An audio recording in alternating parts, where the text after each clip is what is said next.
In the summer of 1940, with the forces of Nazi Germany advancing across Europe, one nation stood as a beacon of defiance: Britain.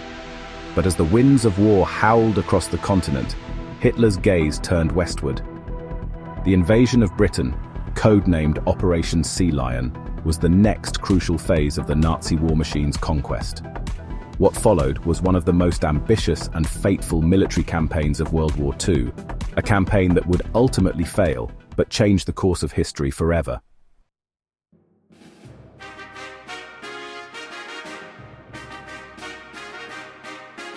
In the early months of the war, Nazi Germany swept through France, Belgium, and the Low Countries, leaving Britain to stand alone. With France defeated in June 1940, Britain was the last major power standing against the Third Reich. But how close was Hitler to achieving his goal of invading the British Isles? And what stopped him? This is the story of Operation Sea Lion.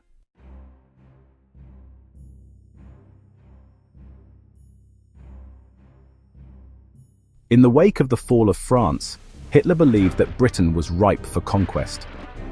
British Prime Minister Winston Churchill, elected in May 1940, had taken an uncompromising stance against Nazi Germany. Despite Britain's defeat in France and the evacuation of British forces at Dunkirk, Churchill refused to negotiate with the Nazis. The stage was set for a dramatic showdown.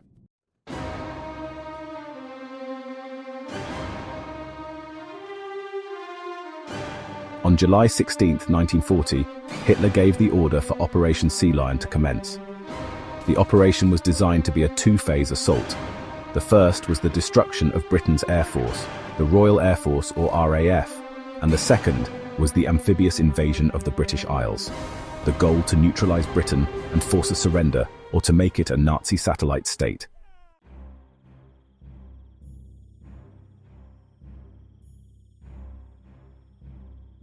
At the heart of Operation Sea Lion was the Luftwaffe, Nazi Germany's formidable air force.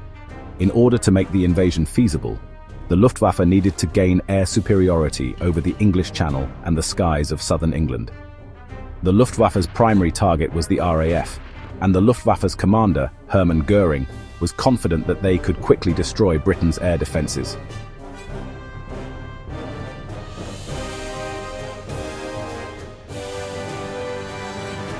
The Battle of Britain, fought between July and October 1940, was the first major military campaign to be fought entirely in the air.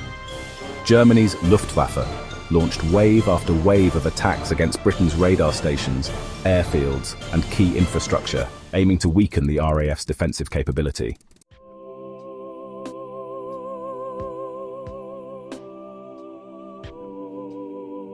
The Luftwaffe's tactics were initially focused on attacking British radar installations and military airfields. But after the RAF inflicted severe damage to German bombers, the Luftwaffe changed their strategy to nighttime bombing raids on British cities, notably London. These raids were meant to break the will of the British population, but they also gave the RAF vital time to rebuild and reorganize.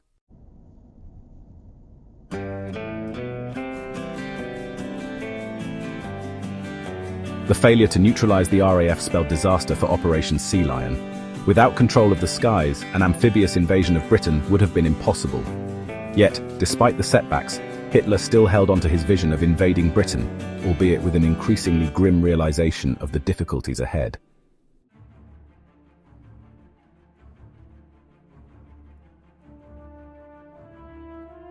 For an invasion to be successful, the Nazis needed to cross the English Channel, a body of water that, at its narrowest point, is only 21 miles wide. But that distance presented a formidable challenge, especially given Britain's strong naval defenses.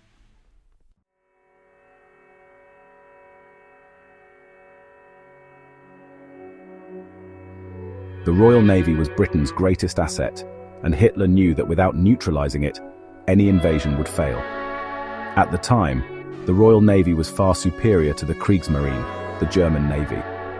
The British fleet controlled the Channel, and an invasion would be met with fierce resistance.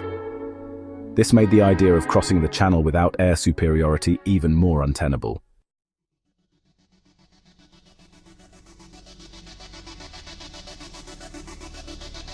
The Germans, however, had no realistic plan to challenge the Royal Navy. Their fleet was small, and many of their ships were outclassed by British naval power.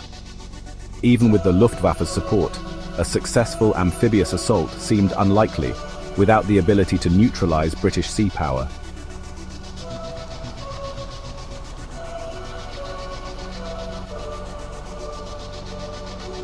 The logistical challenges of Operation Sea Lion were staggering.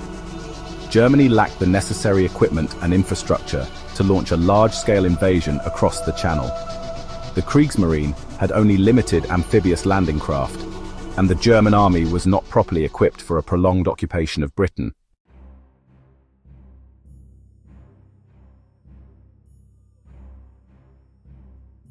The Germans would have needed to transport tens of thousands of soldiers, vehicles, and supplies across the Channel.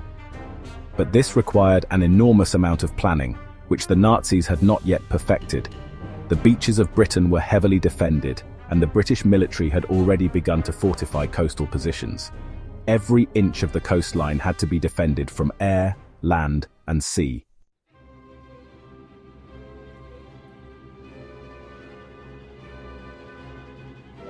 Meanwhile, the British were preparing for the worst. Coastal defenses were strengthened, and the British Home Guard, a civilian militia, began training to fight back. Britain's civilian population, led by Winston Churchill's unyielding determination, was ready to resist any invasion.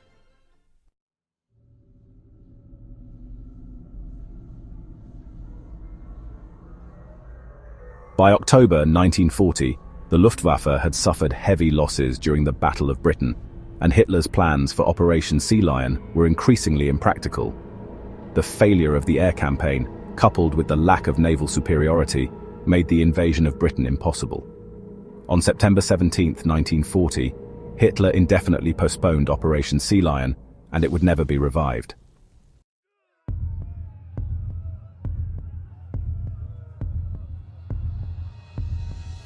For the Nazis, the failure of Sea Lion was a significant turning point. The invasion that was supposed to deliver a quick victory for the Third Reich ended in humiliating failure. Britain remained unconquered, and the defeat of Operation Sea Lion forced Hitler to shift his focus to the Eastern Front, leading to the disastrous invasion of the Soviet Union in 1941.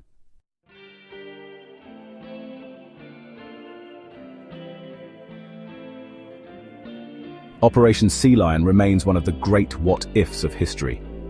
Had Hitler succeeded in his invasion, the course of the Second World War would have been dramatically altered. But instead, the British spirit, reinforced by the bravery of the RAF and the resolve of Winston Churchill, ensured that Nazi Germany would not achieve its goal of subjugating Britain.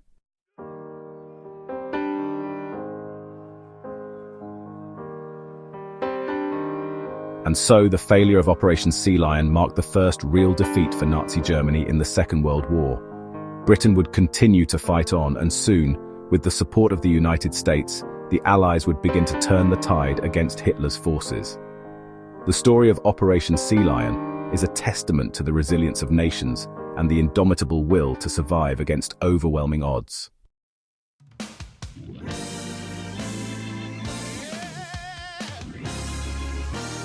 Thank you for watching. For more stories of World War II, subscribe and stay tuned for our next documentary.